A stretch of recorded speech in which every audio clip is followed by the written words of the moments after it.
Hindi nagustuhan ng ilang netizen ang pagsusuplado ni David Licauco sa mga fan na gustong magpakuha ng larawan kasama siya. Sa kumalat na video, makikitang nagpakuha ng larawan kay David ang ilang fan at sa parehong pagkakataon, halatang pilit na pilit lamang ang pagpayag ng aktor.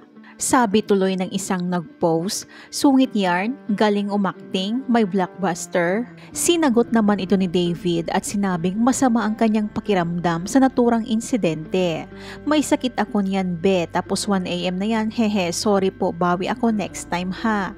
Ayon naman sa ilang fan, pwede namang magpaliwanag ng maayos sa fan si David. Sorry David, pero sa totoo lang, you could turn them down in a much nicer way. You could always say, pasensya na, bawi ako next time, masama pakiramdam ko. Pero kitang-kita kasi na you're annoyed and irritated ka. Ipinagtanggol naman si David ng ilang netizen.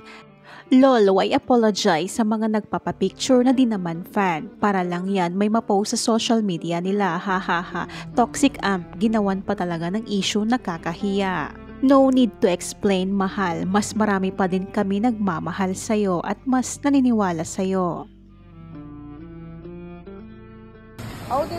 Sige na, last na. Video